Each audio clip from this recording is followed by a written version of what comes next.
আপনি কি এমন একটি জলপ্রপাত সম্পর্কে শুনেছেন যে জলপ্রপাতের পানি নিচে পড়ার পর দুই ভাগে ভাগ হয়ে যায়?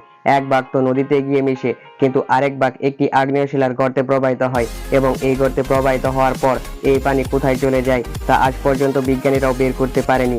এবং আমাদের পৃথিবীতে এমন একটি জায়গা আছে যেখানে 200 থেকে 300 কেজির পাথর জমির উপর দিয়ে চলছে, এবং এর পিছনে সায়েন্স কি আছে তা শুনলে তো আপনার মাথা ঘুরে যাবে। তো গাইজ, আজকের ভিডিওতে আমি আপনাকে পৃথিবীর এমন 10টি জায়গা সম্পর্কে বলবো যা শোনার পর আপনার হুঁশ উড়ে যাবে। তো চলুন আজকের ভিডিও শুরু করা যাক। Number 10, Devil's cattle. গাইজ, আপনি কি এমন কোনো জলপ্রপাত সম্পর্কে শুনেছেন যে জলপ্রপাতের পানি নিচে পড়ার পর এমন একটি গর্তে চলে যায়, যে গর্তে যাওয়ার পর এই পানি কোথায় চলে যায় তা খুঁজেই পাওয়া যায় না? ডেভিলস ক্যাটেল নামক এই জলপ্রপাতে ঠিক এমনই ঘটনা ঘটে। এই জলপ্রপাতের পানি দুই ধারায় নিচে প্রবাহিত হয় এবং এক ধারার পানি সরাসরি নদীর সাথে মিশে যায়, কিন্তু আরেক ধারার পানি এমন একটি গর্তে প্রবাহিত হয় যে গর্তে প্রবাহিত হওয়ার পর এই পানি কোথায় চলে যায় তা খুঁজেই পাওয়া যায় না। ডেভিলস ক্যাটেল মিনেসোটার উত্তর তীরে গ্র্যান্ড মারাইসের কাছে জর্জ সি আর ম্যাগনি স্টেট পার্কের ভিতর অবস্থিত। এই ওয়াটারফল এর উপর অনেক গবেষণা করা হয়। এই গর্ত থেকে পানি কোথায় চলে যায় তা জানার জন্য বিজ্ঞানীরা এই গর্তের ভিতর অনেকগুলো পিং পং বল ঢেলে দেয়, কিন্তু বলগুলো ঢেলে দেওয়ার আগে এর উপর একটি নাম্বার ও একটি মেসেজ লিখে দেওয়া হয়। মেসেজে লিখে দেওয়া হয়েছিল কেউ যদি এই বলগুলো পায় তাহলে সে যেন লিখে দেওয়া মোবাইল নাম্বারে ফোন দেয়। কিন্তু এই গবেষণার অনেক দিন পার হয়ে গেলেও না কোনো ফোন আসে আর না সেই পিং পং বলগুলোকে খুঁজে পাওয়া যায়। তাহলে সেই বলগুলো গেল কোথায়? এরপর বিজ্ঞানীরা এই গর্তের ভিতর একটি জিপিএস ট্র্যাকার ফেলে দেয়, কিন্তু জিপিএস ট্র্যাকার ফেলে দেওয়ার পরও তারা এটা জানতে পারে না যে এই পানি আসলে কোথায় যায়। লোকেরা মনে করে এই পানি মাটির নিচে চলে যায়, কিন্তু এর পিছনে আসলে সায়েন্সটা কি আছে আপনার কি মনে হয় কমেন্টে জানাতে পারেন। নাম্বার 9, ডাবল ট্রি অফ কাসোরজা। গাইস, আপনি হয়তো একটি গাছের উপর আরেকটি গাছে জন্মাতে দেখেছেন, এমনকি আমাদের বাংলাদেশেও অনেক গাছের উপর ছোট্ট অন্য গাছ দেখা যায়। এটি তো আপনি স্বাভাবিকভাবেই দেখে থাকবেন, কিন্তু আপনি কি এমন গাছ সম্পর্কে শুনেছেন যে গাছ অন্য একটি গাছের উপর জন্মেছে? কাসোরজা নামক একটি গাছের উপর নতুন আরেকটি গাছ জন্মায়।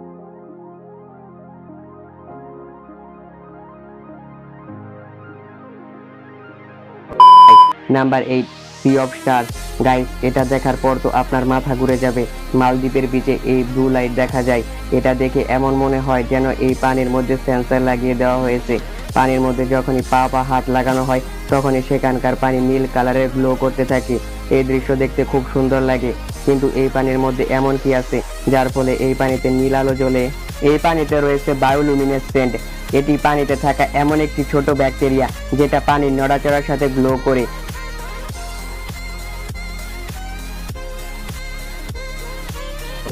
Number 7, moving rocks in death valley. Guys, আপনি কি শুনেছেন পাথর জমিনের উপর দিয়ে চলছে? আপনি আন্দাজও করতে পারবেন না ডেথ ভ্যালিতে 200 থেকে 300 কেজির পাথর জমিনের উপর দিয়ে ঘষতে ঘষতে এগিয়ে যাচ্ছে। আপনি কি চিন্তা করতে পারছেন এখানে এটা কিভাবে ঘটছে? একটা 200 থেকে 300 কেজির পাথরের এরকম ওজন যে কয়েকজন লোক মিলেও হয়তো এটাকে তুলতে পারবে না। তাহলে এত ভারী পাথর জমিনের উপর দিয়ে কিভাবে এগিয়ে যাচ্ছে?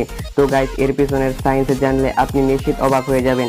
এখানকার লোকেরা মনে করে এই পাথরকে শয়তান মুভ করায়, তাই এই জায়গার নাম ডেথ ভ্যালি বলা হয়। কিন্তু 1972 সালে বিজ্ঞানীরা এর পেছনে গবেষণা করা শুরু করে, কিন্তু সেই সময় তারা কিছুই জানতে পারে না, যার ফলে এটি একটি মিস্ট্রি থেকে যায়। কিন্তু 2014 সালে এর উপর ডিটেলসে রিসার্চ করা হয়। একটি পাথরকে এর উপর রেখে দেওয়া হয় এবং পাথরের মধ্যে জিপিএস ট্র্যাকার লাগিয়ে দেওয়া হয়। তারপর দেখা যায় সেই পাথরটিও অন্যান্য পাথরের মতো মুভ করছে।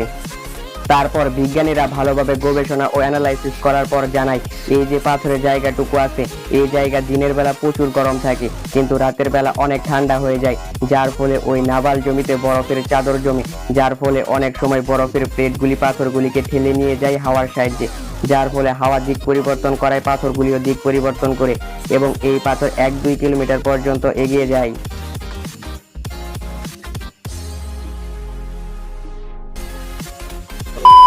6, মুভিং কেভ।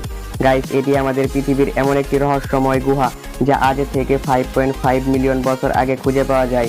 1986 সালে সেখানে কাজ করতে থাকা শ্রমিকেরা গুহাটা খুঁজে পায়, কিন্তু যখনই শ্রমিকেরা গুহার ভিতর প্রবেশ করে তখনই তারা দেখতে পায় সেখানে অক্সিজেনের মাত্রা অনেক কম। তারপর এই গুহার উপর গবেষণা করার জন্য একদল বিজ্ঞানী সেখানে যায় এবং তারা গুহার ভিতর যা দেখতে পায় তা আমাদের পৃথিবী থেকে সম্পূর্ণ আলাদা ছিল। এই গুহা এত বড় ছিল যে এর মধ্যে এলোমেলো অনেক রাস্তা ছিল, এই গুহা চারদিক থেকে বন্ধ হয়ে গেলে কার্বন ডাই অক্সাইড ও হাইড্রোজেন সালফাইডের মাত্রা অনেক বেড়ে যায়, যার ফলে এই গুহার ভিতর শ্বাস নেওয়া প্রায় অসম্ভব। এই গুহার ভিতর এরকম অনেক প্রাণী দেখা যায় যা আমাদের পৃথিবীর আর কোথাও দেখা যায় না। বিজ্ঞানীরা এখন পর্যন্ত এই গুহায় 48টি প্রজাতির প্রাণী শনাক্ত করেছেন। এদের মধ্যে রয়েছে মাকড়সা, জলবিচ্ছু, জোঁক সহ আর অনেক প্রাণী। Here we go.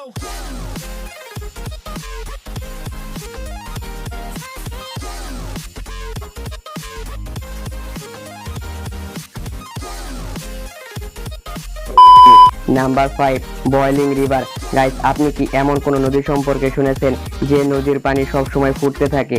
Boiling river হলো এমন একটি নদী যে নদীর পানির তাপমাত্রা 45 ডিগ্রি সেলসিয়াস থেকে 100 ডিগ্রি সেলসিয়াস পর্যন্ত পৌঁছে যায়। আপনি যদি 100 ডিগ্রি সেলসিয়াস তাপমাত্রার পানিতে আপনার হাত লাগান তাহলে আপনার হাত সম্পূর্ণরূপে জ্বলে যাবে। এমনই ঘটনা ঠিক এই নদীতে ঘটে।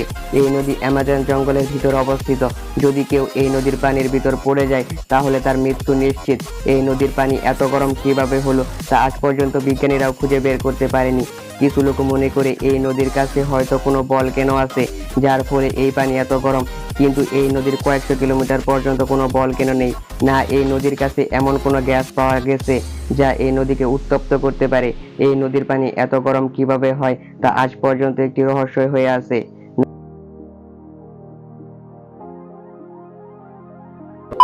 Number 4, Mount Roraima. গাইস, এই মাউন্টেন দেখার পর আপনি চিন্তায় পড়ে যাবেন। আমি এবং আপনারাও হয়তো দেখে থাকবেন মাউন্টেন হয় তীক্ষ্ণ আর খাড়া, কিন্তু এই মাউন্টেনে এরকম কিছুই নেই।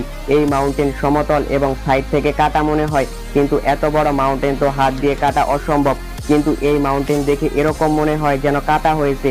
অনেক লোক তো এই মাউন্টেনকে এলিয়েনের সাথে যুক্ত করেছে। যাই হোক, এখন পর্যন্ত এটি একটি রহস্য হয়ে আছে, কিন্তু লোকজন প্রত্যেক বছরে এই মাউন্টেন রোরাইমাতে ঘুরতে যায়।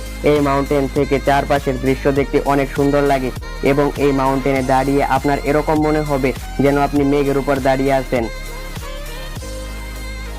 Number 3, circles of Namibia. Guys, south আফ্রিকার এক স্থানে এই সার্কেলস দেখা যায়। এই সার্কেল দেখতে খুব অদ্ভুত ধরনের। এই সার্কেলের মাঝে কোনো ঘাস নেই এবং এটা কিভাবে ঘটছে তা পরীক্ষা করার জন্য একদল বিজ্ঞানী সেখানে যায়। তারা সেখানকার মাটি সংগ্রহ করে আনে এবং সেটি ভালোভাবে পরীক্ষা করে। তারপর তারা জানায় এই জায়গায় এমন এক ধরনের পোকা রয়েছে যারা ঘাসের নিচে কলোনি বানিয়ে রয়েছে। এই পোকাগুলো মাটির নিচ থেকে গাছগুলোকে খেয়ে ফেলে এবং সেখানে থাকা এক ধরনের গ্যাস এই গাছগুলোকে সার্কেলের রূপ দেয়।